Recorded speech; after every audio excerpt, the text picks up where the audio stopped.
と微生物が作り出した持続可能なその世界。腐敗か発酵かって言ったら、だからどっちをこう体内に入れるかって言ったら、まあ、発酵していくものの方が絶対いいはずなんですよ。自然の菌の力に任せるパン作りだけど、自分がこう傷つかないと分かっていかないですよ。人間が勝手に自分の利益になるものを発酵っていうふうに言って、溶けないで原型を残したまましぼんでいくんですよね。そもそも余分なもんが入らんのが自然だろう。稲に穂がなり始める時ぐらいから稲刈りの時期ぐらいまでがこういう検査の時期なんです。1回でも取れれば OK というか、少量しか出せないような。今年取れないと来年分がないです。ビールのパンの候補にしているという、その腐敗の中から学んだことがものすごくいっぱいあって、自然栽培って本当に生き方です。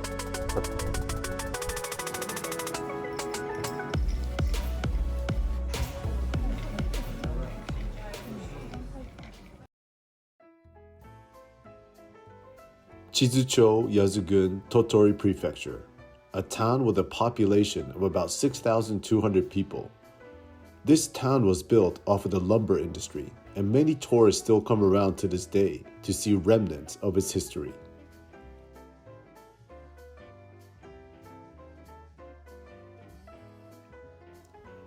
Today, I want to introduce to you a place called Tamari. They sell natural yeast bread, craft beer, and operate a cafe and hotel. It is far off the beaten track, but many people visit from all over Japan. The reason for its popularity is due to its owner, Itaru Watanabe. He has written The Rural Baker Who Discovered the Rotting Economy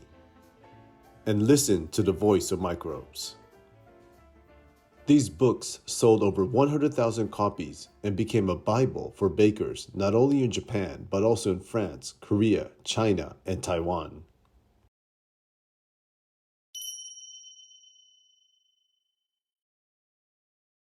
Today, Watanabe went to visit an organic farm. あれ確か2年目だなって思いながら、ただその前から自然栽培のできたら穀物が欲しいっていう話をしていたんです。野生の菌で発酵食品パンとか作っていたんですけれども、すごい普通の肥料をあげたものだと腐りやすくて、なかなかその野生の菌で発酵するというのが難しかったんですね。それで無肥料のものだとうまく発酵するっていうのが分かっていた、その当時ちょうど分かり始めていた時って、実験的にも兼ねてそういうものが欲しいんだっていう話をお話ししたところ、実は僕も自然栽培興味あるんですと。だったらば一緒に何かこう自然栽培を普及するような活動をしましょうよっていう。作ったものを置いとくと腐るじゃないですか。だけど自然栽培で収穫した作物って腐りにくいというか、溶けないで原型を残したまましぼんでいくんですよね。それって発酵じゃないですか、どっちかっていうと。腐敗か発酵かって言ったら発酵の方なんですよね。だからどっちをこう体内に入れるかって言ったら、腐敗していくものよりも発酵していくものの方が絶対いいはずなんですよね。でもよく言われてる循環って人間がね、排出したものとか排泄物とかをこう処理するのではなくって、畑や田んぼに活用していくのがいいよって言われてるんだけど、それが果たして作物にいいかどうかは別なんですよね。人間の生き方としてはそれが美しく見えるけども、それは循環なのかな、本当にっていう気はしている。健康っていう入り口から入ったら、その生ゴミとか排泄物を使った作物が健康にいいかどうかはわかんないので、消えてなくなっていくのは腐敗も発酵も一緒なんだけども、でもそのスピードが遅い方が本当はいいんですよね。発酵みたいに。はい。だから、人間の多分暮らすスピードが速すぎて、発酵じゃ処理しきれなくなってる。昔声だめって言って人間が出した、うんちとかおしっこたちを組み上げて畑に撒くじゃないですか。撒く時もやっぱりワンクッションあって、声だめっていうこういう穴があるんですよね。その中に流し込んでおいて、で人が舐めてもいいぐらいの刺激がなくなった時に撒くんです、初めて。だからやっぱり発酵させてるんですよね、時間をかけて。だからすぐうんち撒くんじゃなくって、ちゃんとその使える肥料になってから撒くっていうワンクッション置いてなったらしいです。だから人間人体もよくて、生き生きとした生命力あふれるものができて、それと関われれていけるっていう幸せも感じれるし、もう自然栽培って本当に、なんていうの、生き方ですよね。一つの。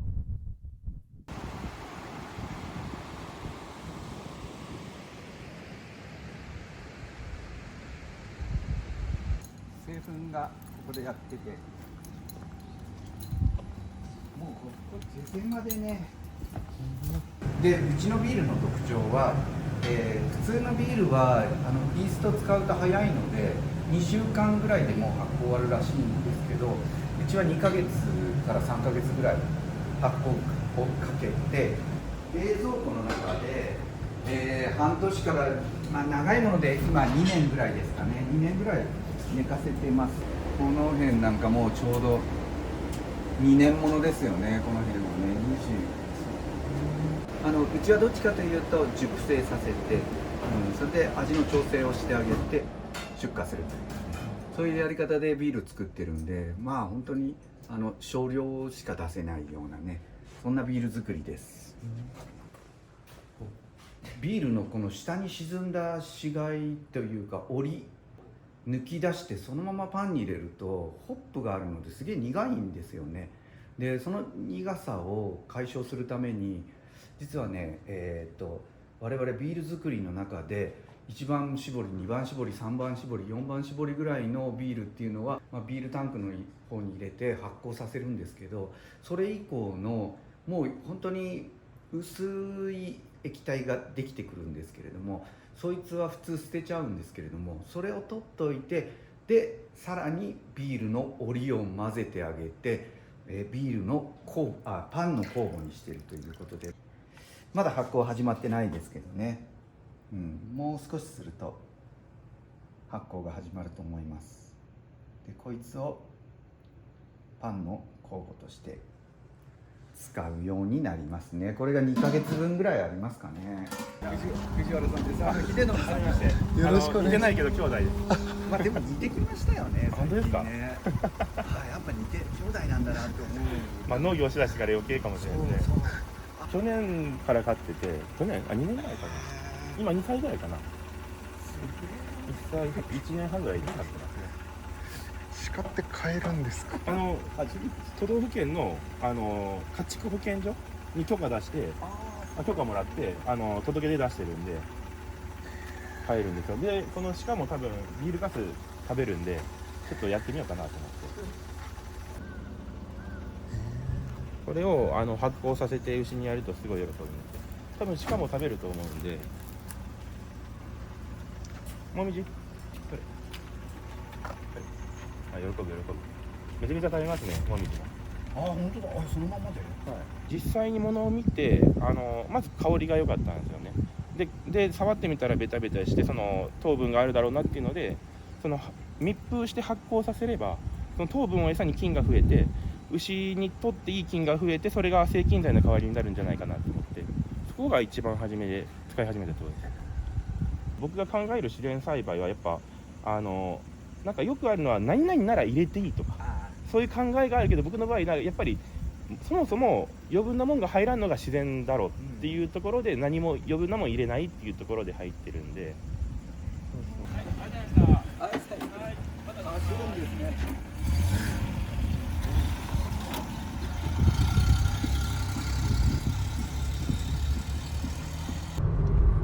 今日言った我々この3人に共通する自然ってやつは、ちゃんと微生物が作り出した、持続可能な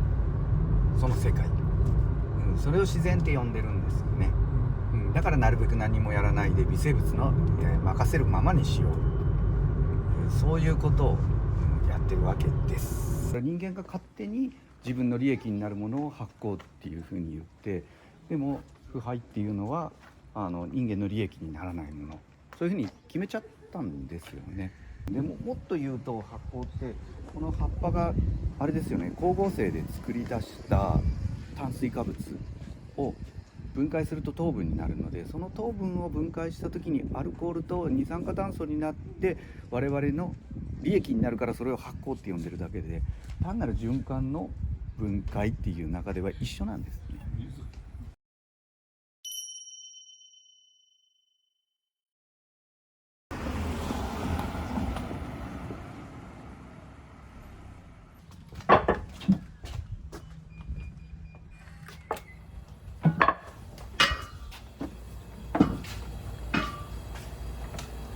今から何されるんですか？今から翌日の生地のチェックをするんですけど、ある程度朝からこの温度を与えていって、で最後に生地をチェックして、で温度を決めてあげて、朝自分が翌日の朝に来る時に分割できるようにチェックして。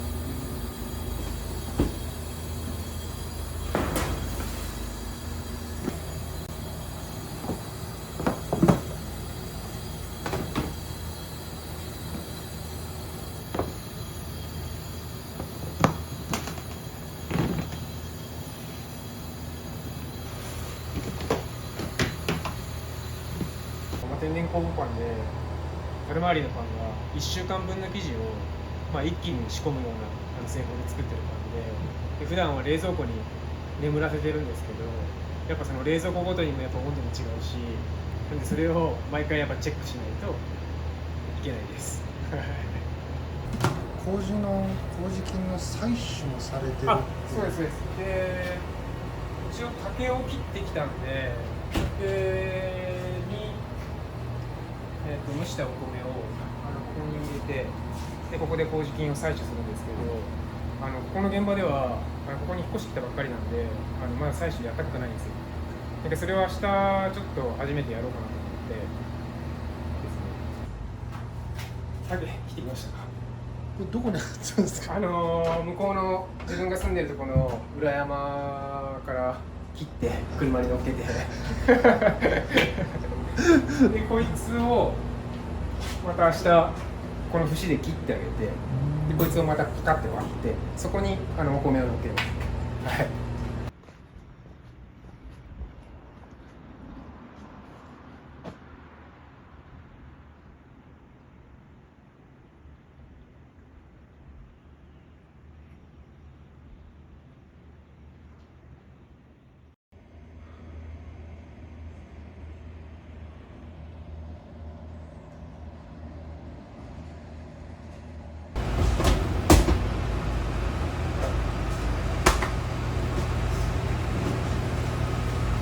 一気に1週間分の生地を仕込むっていうのは珍しいことなんですか？なかなかないと思いますね。ではビール酵母っていうものを入れることによって、で1週間分の生地を冷蔵庫で、熟成させることが可能になったんですけど、それをオーナーの渡辺イタルが開発して、日曜日に仕込んだ生地なんで、今日日曜日で、最後の日なんですけど、昨日まではずっと冷蔵庫の中で寝ていました。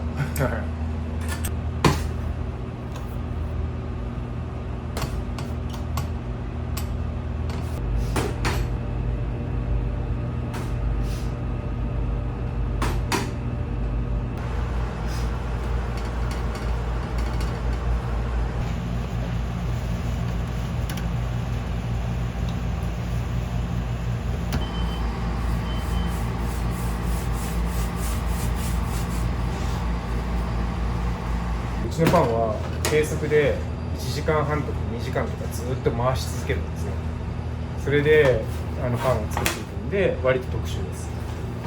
1週間分の生地を一気に作るじゃないですか。なんで効率はすごいいいんですけど、失敗した時の反動が1週間分全部ダメになっちゃうんで精神的にはめちゃくちゃきますね。もう社長もオーナーももう絶対失敗に対しては怒ったりしないんですけど、やっぱりそういうのを積み重ねて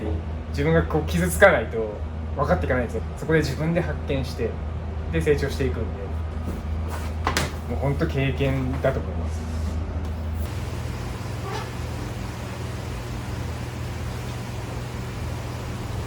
これがビール酵母です。これは全てのパンに3% ずつ全部のパンに入れて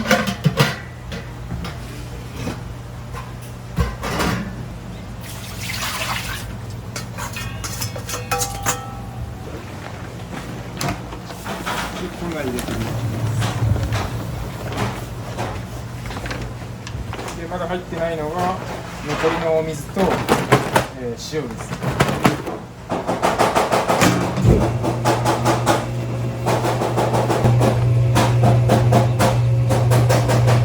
このパンの風船でいう膜、分厚い膜は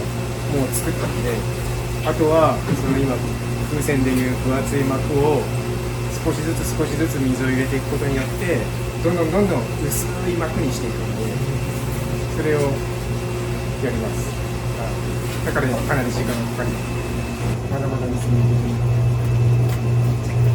何回ぐらい水継ぎ足しするんですか？これは足し水は24回ぐらいに分けてやってますね。完成しました。で今曜日ごとに生地を分けてます。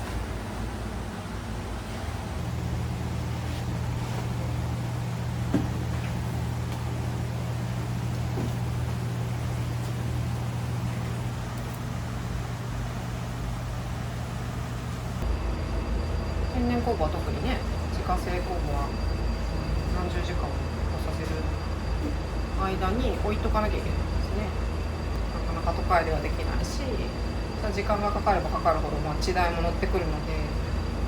田舎でやる意味は地代が安いからっていうことでもないんですけど、でもやっぱ地代が安いとかじゃないと、こ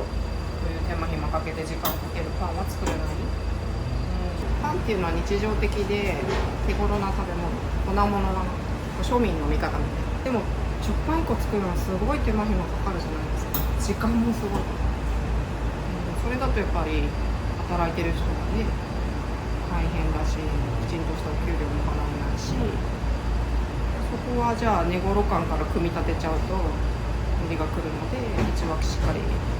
価格をつけるっていうことをずっと努力してやってるんですけど。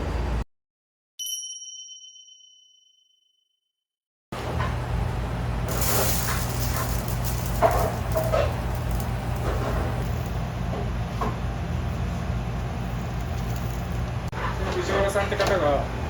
作ってる自然栽培のお米です。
霧吹きでシュシュシュッと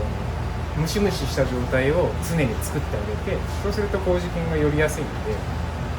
それを3日間ぐらい続けたら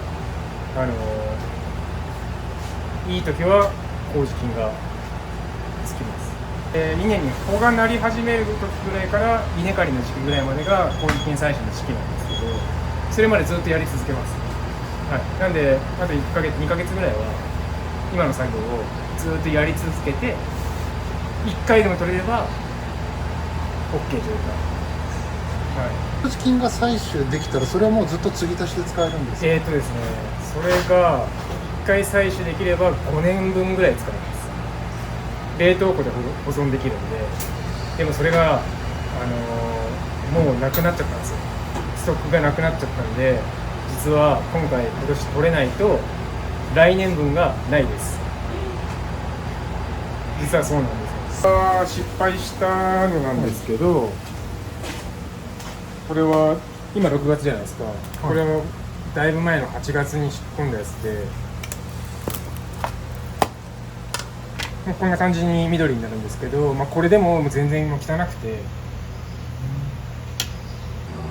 でもそのうまくいった時は、3年前に自分がやった時に綺麗な麹が取れて、その時は本当綺麗な黄緑色で、もう他の汚いような黒とか赤とかももう全く入ってない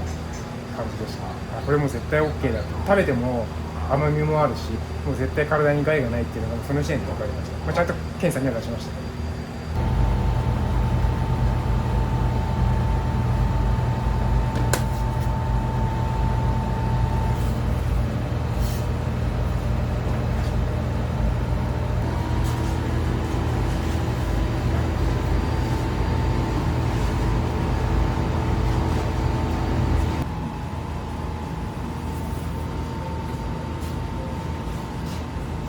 普通のカミソリみたいなクープナイフを使うと切れないんですよ。でこういうクープナイフ特製で作ってもらって。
定しました。もともと多分腐る経済を読まないから。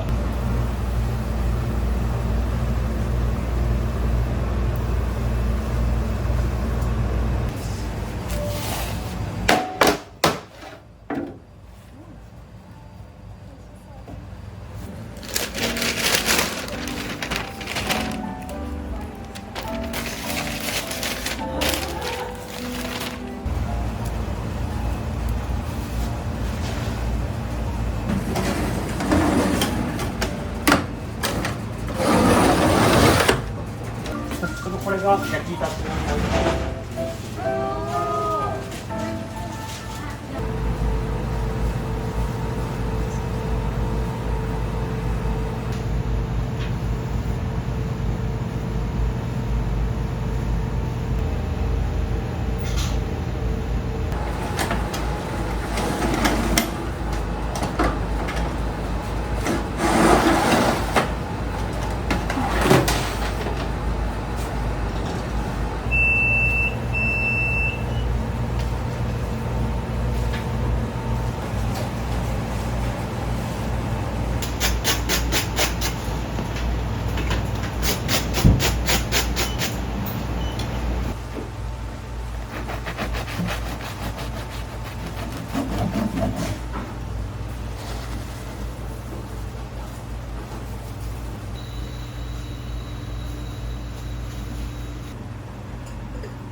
結構私はこの環境が好きで気持ちいいじゃないですか。ゆっくりできるし、ビール飲んだりピザ食べたりしながら長く滞在してほしいなと思って空き家だらけ。過疎が進んで、はい、毎年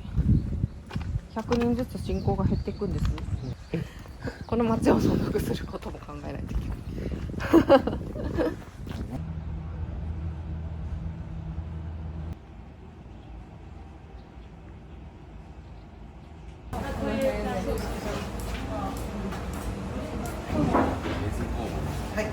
ハートでありがとうございます。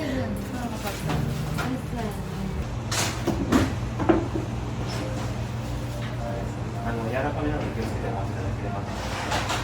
本当大学1年の時に本腐る経済の本読んでずっと来てみたいなと思ってて、休みの時にちょっとトークに来たって感じです。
ちょっとでいいよかな。余韻がすごいビールで、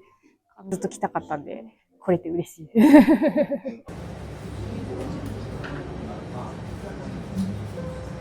それでね、その腐敗っていうものを随分見てきて、もう何十回何百回と腐敗経験をして、その腐敗の中から学んだことがものすごくいっぱいあって、それが一つの、我々のパンの製法だったり、1週間生地を入れておく製法だったり、この地域の循環であったりとか、そういう思想も含めていろいろ腐敗から学びました。